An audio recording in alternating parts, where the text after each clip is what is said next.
Il y a eu un moment précis, tu t'en souviens peut-être, ou peut-être que tu l'as enfoui tellement profondément que tu as fait semblant de l'oublier. C'était peut-être un regard qui a duré une seconde de trop, une phrase dite d'une certaine façon, quelque chose dans son comportement qui t'a fait tiquer, juste une seconde, avant que tu te dises « Non, je suis sûrement en train de voir des choses qui n'existent pas », et tu as continué, tu as souri, tu as répondu, tu as ouvert la porte un peu plus grand. Mais ce signal était réel. Dieu place des signaux sur notre chemin non pas pour nous faire peur, mais pour nous protéger. Pour nous dire « Ralentis, regarde mieux. Il y a quelque chose ici que tu dois voir avant d'aller plus loin. » Les signaux de Dieu ne crient pas, ils chuchotent. Et le problème, c'est qu'on vit dans un monde tellement bruyant, tellement rempli de distractions, tellement noyé dans les émotions, qu'on n'entend plus les chuchotements. Tu sais ce que ressent quelqu'un qui commence à s'attacher à la mauvaise personne? Il ressent exactement ce que tu ressens. Cette confusion mêlée d'espoir, ce mélange de douceur et d'inquiétude, cette envie que tout aille bien malgré les signaux. Mais voici ce que Dieu veut que tu comprennes aujourd'hui. Ignorer un signe ne le fait pas disparaître. Il revient, toujours, sous une autre forme. Et cette vidéo, c'est peut-être le signe que tu refuses d'ignorer encore une fois. Alors écris « Je vois » dans les commentaires si tu as déjà ressenti ça. Si tu as déjà su, au fond de toi, que quelque chose clochait, et que tu as quand même avancé, tu n'es pas seul. Et Dieu n'a pas fini de te parler. Ce que cet homme te montre vraiment, on va parler de lui, directement. Pas pour le juger, pas pour le condamner, mais pour voir la vérité, parce que la vérité est toujours libératrice, même quand elle fait mal. Un homme qui a de vraies intentions ne te fait pas douter de toi-même. Lis cette phrase encore une fois. Un homme qui a de vraies intentions ne te fait pas douter de toi-même. Parce que le doute que tu ressens en ce moment, cette question qui tourne dans ta tête, cette incertitude sur ce qu'il ressent vraiment, sur ce qu'il veut vraiment, ce doute ne vient pas de nulle part. Il vient de ses actions, ou de ses non-actions. Il vient du fait qu'il dit une chose et fait une autre, qu'il est chaud un jour et froid le lendemain, qu'il te donne juste assez pour que tu restes, mais jamais assez pour que tu sois en sécurité. Et pendant ce temps-là, toi, tu interprètes, tu excuses, tu construis des théories pour expliquer son comportement. Tu te dis qu'il a peut-être peur, qu'il a peut-être été blessé, qu'il a besoin de temps. Et peut-être que c'est vrai. Mais voici ce que Dieu te montre à travers tout ça. Ce que cet homme te révèle, c'est d'abord toi. Il te montre les endroits en toi où tu as appris à te contenter de peu. Les endroits où tu confonds l'intensité avec l'amour. Les endroits où tu as si peur de la solitude que tu préfères l'incertitude à la vérité. Ce n'est pas une critique, c'est une invitation. Dieu te dit « Regarde ce que tu acceptes, regarde ce que tu normalises, parce que tu mérites tellement plus. » Tape « Je mérite mieux » dans les commentaires si Dieu vient de toucher quelque chose en toi. Laisse ces mots sortir, c'est déjà un acte de guérison. Aujourd'hui, j'ai quelque chose d'important à vous avouer. Pendant longtemps, je ne comprenais pas pourquoi certaines personnes attiraient naturellement l'amour, l'argent, les opportunités, pendant que d'autres faisaient tous les efforts du monde sans jamais voir de vrais résultats. J'ai cherché, j'ai testé, j'ai échoué aussi. Et puis un jour, j'ai compris une chose que la plupart des gens ignorent complètement. Le vrai pouvoir ne s'active pas quand tu es éveillé. Il s'active quand tu dors. Oui, pendant que ton corps se repose, ton subconscient travaille. Il enregistre, il programme, il crée ta réalité. C'est exactement ce que j'explique dans mon livre « Manifeste en dormant ». Et pour être honnête avec vous, je n'avais même pas prévu de le sortir maintenant. Ce sont vous, les messages, les demandes, les « on veut comprendre comment faire » qui m'ont poussé à enfin le publier. Parce que trop de personnes passent à côté de leur pouvoir sans le savoir. Dans ce guide, tu vas découvrir comment utiliser le moment exact avant de dormir pour reprogrammer ton subconscient. Pourquoi l'état entre veille et sommeil est le moment le plus puissant, le seuil. Les affirmations nocturnes qui s'impriment directement dans ton esprit. Les fréquences et techniques qui influencent ton cerveau pendant la nuit. Et surtout, comment transformer ton sommeil en véritable outil de manifestation. Comme expliqué dès le début du livre, pendant que ton corps se repose, ton âme crée. Depuis que j'ai partagé ce système avec quelques personnes, les retours ont été incroyables. Des gens bloqués depuis des années ont commencé à voir des changements en quelques jours seulement. Pas de magie, pas de hasard. Juste une compréhension du fonctionnement réel du subconscient. Si tu lis encore ça, ce n'est pas un hasard. C'est que quelque chose en toi est prêt à changer. Et peut-être que ce message arrive exactement au bon moment pour toi. Mon livre « Manifeste en dormant » est enfin disponible. Celui que beaucoup attendaient est là. Le lien est en description ou dans le premier commentaire. Mais souviens-toi de ça, ce n'est pas ce que tu fais dans la journée qui transforme ta vie. C'est ce que ton esprit fait quand tu ne contrôles plus rien. Et cette nuit, peut-être la première où tout commence vraiment. Télécharge maintenant. Ok, continuons avec notre vidéo. Les masques que portent les hommes. Il était parfait au début, ou du moins, il semblait l'être. Les bons mots, le bon timing, la façon dont il t'écoutait, vraiment écouté, tu le sentais. La façon dont il parlait de l'avenir avec toi dedans, naturellement, comme si c'était évident. Et tu t'es dit, c'est peut-être lui. Mais les masques ont ceci de particulier. Ils ne tombent jamais d'un coup, ils glissent, lentement, 1 millimètre à la fois. Et avant que tu réalises ce qui se passe, tu es déjà tellement investi émotionnellement que tu préfères ne pas voir. Il y a plusieurs types de masques.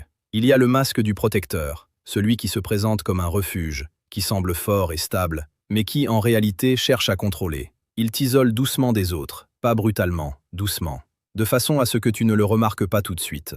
Il y a le masque du spirituel, celui qui parle de Dieu, qui cite les Écritures, qui prie avec toi, mais dont la vie ne correspond pas à ses paroles. Parce que la foi se voit dans les actes, pas dans les discours. Il y a le masque du blessé, celui dont tu veux guérir les plaies. Et cette dynamique-là est particulièrement piégeuse, parce qu'elle active ta compassion, ton instinct de prendre soin.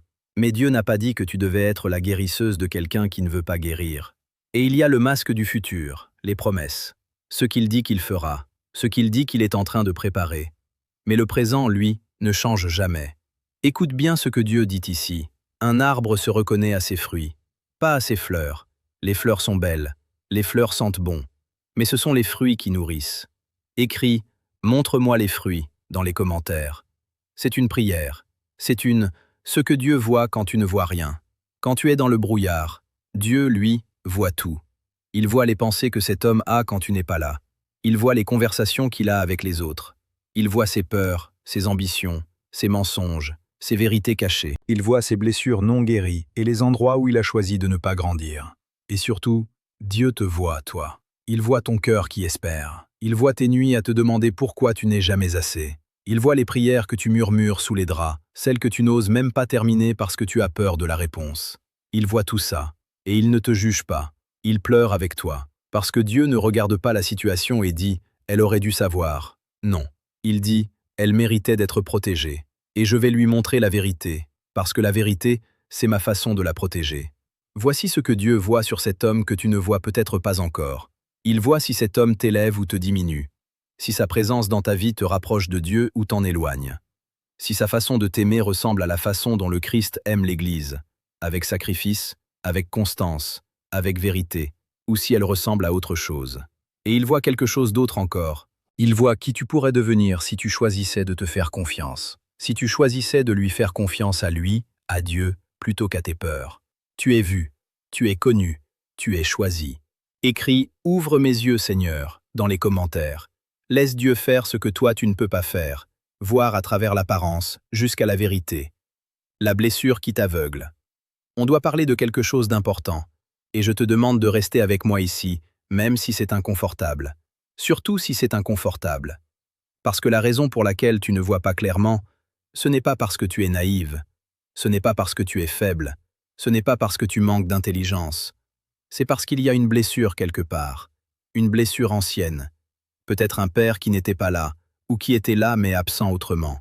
Peut-être une première relation qui t'a appris que l'amour était synonyme de souffrance. Peut-être des années à recevoir moins que ce que tu méritais, au point que moins est devenu ta définition du normal. Et cette blessure-là, elle a construit quelque chose en toi, une lunette, un filtre, une façon de voir les relations. Et à travers cette lunette, les signaux d'alarme ressemblent à de la passion, l'instabilité ressemble à de l'intensité, le manque de clarté ressemble à du mystère. Ce n'est pas ta faute, mais c'est ta responsabilité de guérir. Dieu ne te demande pas d'être parfaite avant qu'il t'envoie la bonne personne, mais il t'invite à travailler avec lui sur ces endroits blessés, parce que c'est là que les mauvaises personnes trouvent une entrée. Une porte guérie est une porte protégée.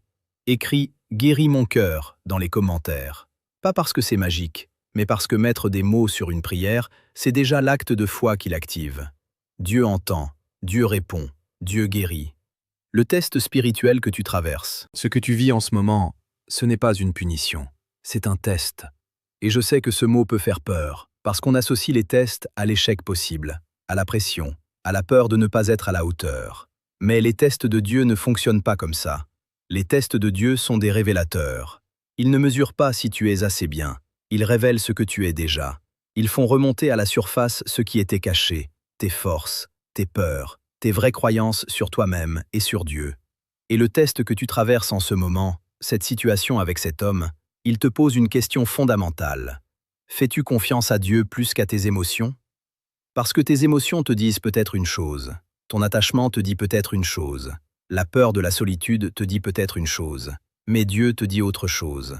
Et la question est, qui écoutes-tu? Dans la Bible, les plus grandes figures ont toutes traversé des tests liés aux personnes qu'elles aimaient. Abraham a dû faire confiance à Dieu, même quand ça n'avait pas de sens. Ruth a dû choisir la fidélité quand tout l'invitait à repartir. David a dû attendre la promesse, même quand les apparences disaient le contraire. Tu es dans cette lignée-là. Ce test n'est pas là pour te détruire, il est là pour te solidifier. Et de l'autre côté de ce test, il y a une version de toi plus forte, plus sage, plus alignée avec ce que Dieu a préparé pour toi. Écris « Je passe le test » dans les commentaires. Déclare-le. La déclaration précède la manifestation. Comment discerner la vraie intention? Assez des questions sans réponse. Parlons de discernement. Parce que Dieu ne veut pas que tu restes dans la confusion. La confusion n'est pas de lui. La clarté est de lui. Et il t'a donné des outils pour voir clair, mais il faut les utiliser. Voici les signes que Dieu met sur ton chemin pour te montrer la vraie intention d'un homme. Premier signe, la constance. Un homme aux bonnes intentions n'est pas constant uniquement quand c'est pratique pour lui. Il l'est dans les petites choses, dans les moments ordinaires, dans les périodes difficiles. La constance n'est pas un grand geste, c'est la somme de 1000 petits gestes invisibles. Deuxième signe, la direction. Est-ce que cette relation te rapproche de Dieu ou t'en éloigne? Est-ce que ta vie de prière a augmenté ou diminué depuis que cet homme est entré dans ta vie? Est-ce que tu es plus en paix ou moins en paix? La direction ne ment jamais. Troisième signe, ta paix intérieure. L'Écriture dit que la paix de Dieu dépasse tout entendement, et cette paix agit comme un gardien. Si tu n'as pas la paix avec cette personne, pas l'excitation, la paix, Dieu te dit quelque chose. Quatrième signe, ses actes dans le temps. Pas ce qu'il dit, pas ce qu'il promet, ce qu'il fait, de façon répétée, dans la durée, sans audience. Et cinquième signe, le plus important, ce que Dieu te dit quand tu lui poses la question directement. Pas ce que tu espères entendre, ce qu'il dit vraiment. Écris « Je demande la clarté » dans les commentaires. Et reste silencieux après. Dieu répond au silence. Ce que Dieu te demande de faire maintenant. On arrive à l'endroit où beaucoup de personnes s'arrêtent. Elles ont entendu, elles ont compris, elles ont même pleuré, mais elles ne bougent pas. Parce que bouger fait peur, parce que bouger, ça veut peut-être dire lâcher quelque chose à quoi on s'est attaché. Ça veut peut-être dire admettre une vérité qu'on préférait ne pas voir. Ça veut peut-être dire faire confiance à Dieu dans le vide, sans filet, sans garantie, sans voir la fin du chemin. Mais voici ce que Dieu te demande, pas dans 10 ans, maintenant. Il te demande de prier avec honnêteté. Pas une belle prière, pas une prière de façade, une prière vraie. Seigneur, j'ai peur, je ne vois pas clair. Je m'accroche à quelque chose que tu es peut-être en train de me demander de poser. Aide-moi. Il te demande de prêter attention à ta paix. Dans les prochaines 24 heures, observe. Quand tu penses à cet homme, est-ce que tu ressens de la paix ou de l'anxiété? La réponse est déjà là. Il te demande de ne plus excuser ce qui ne devrait pas être excusé. L'amour couvre beaucoup de choses. Mais l'amour ne te demande pas de te trahir toi-même pour couvrir quelqu'un d'autre. Et il te demande de lui faire confiance pour la suite. Pas de comprendre la suite, pas de la contrôler. Lui faire confiance. Parce que Dieu a un plan pour ta vie amoureuse. Un plan qui dépasse ce que tu as connu jusqu'ici. Un plan qui commence par le courage de voir la vérité. Écris « Je te fais confiance, Seigneur » dans les commentaires. Dépose-le là. C'est un acte de foi. Et la foi, c'est ce qui déplace les montagnes. La femme, l'être que tu deviens. Je veux que tu te vois comme Dieu te voit. Pas comme tes peurs te voient. Pas comme tes échecs passés te définissent. Pas comme cet homme te reflète. Comme Dieu te voit. Il voit quelqu'un qui a traversé des tempêtes et qui est encore debout. Il voit quelqu'un dont le cœur, malgré tout, reste ouvert. Il voit quelqu'un qui cherche la vérité, même quand la vérité coûte quelque chose. Et il voit quelqu'un en train de devenir. Parce que c'est ça qui est en train de se passer en ce moment. Tu n'es pas juste en train de passer une épreuve. Tu es en train de devenir une version plus profonde, plus sage, plus ancrée de toi-même. La personne que tu es en train de devenir, elle ne s'effondre plus au premier signe d'ambiguïté. Elle sait poser des questions. Elle sait attendre la réponse. Elle n'a plus besoin de supplier quelqu'un de rester, parce qu'elle sait qu'une personne qui veut partir n'était pas destinée à rester. La personne que tu deviens, elle a de la paix. Pas l'absence de douleur, la paix au milieu de la douleur. Elle a de la confiance. Pas en ses propres forces, en Dieu qui marche devant elle. Et surtout, la personne que tu deviens attire naturellement ce qui lui ressemble, parce que la guérison et la clarté émettent une fréquence. Et cette fréquence-là attire des personnes différentes. Tu es en train de te préparer pour quelque chose de réel. Écris « Je deviens » dans les commentaires. Déclare cette transformation. Elle est déjà en cours. Tu es vu, tu es connu, tu es choisi. La promesse finale de Dieu pour toi. On arrive à la fin de ce message, mais pas à la fin du voyage. Parce que ce que Dieu a commencé aujourd'hui dans ton cœur, ce réveil, cette prise de conscience, ce petit feu qui s'est peut-être rallumé pendant que tu écoutais, ce n'est pas terminé. C'est le début. Et je veux te laisser avec une promesse. Pas ma promesse, la sienne. Car je connais les projets que j'ai formés sur vous, dit l'Éternel, projets de paix et non de malheur, afin de vous donner un avenir et de l'espérance. Jérémie 29, 11. Dieu a un projet pour ta vie amoureuse, un projet de paix, un projet d'avenir, un projet qui ne ressemble pas à ce que tu as vécu jusqu'ici, parce que tu n'as pas encore vu tout ce qu'il a préparé. Mais ce projet demande quelque chose de ta part. Il demande que tu sois honnête, que tu arrêtes de fermer les yeux sur ce qui ne va pas, que tu choisisses la vérité même quand le mensonge est plus confortable. Il demande que tu fasses la différence entre ce que tu veux et ce dont tu as besoin. Il demande que tu fasses confiance, vraiment confiance, à celui qui te connaît mieux que tu ne te connais toi-même. Et quand tu feras ça, quand tu ouvriras vraiment les yeux sur cet homme et sa vraie intention, quelle qu'elle soit, tu trouveras quelque chose d'inattendu. La liberté. La liberté de voir clair. La liberté de choisir ce qui est bon pour toi. La liberté d'avancer, la tête haute, vers ce que Dieu a vraiment préparé. Écris « Je reçois la promesse » dans les commentaires et reçois-la vraiment. Laisse ces mots s'installer dans ton cœur. Merci d'être resté jusqu'ici. Ce n'était pas par hasard. Partage cette vidéo avec quelqu'un qui en a besoin ce soir. Tu ne sais peut-être pas qui. Dieu le sait. Abonne-toi si ce canal est devenu un espace sacré pour toi, parce que Dieu continue à parler. Chaque semaine. Pour toi. Tu es vu, tu es connu, tu es choisi.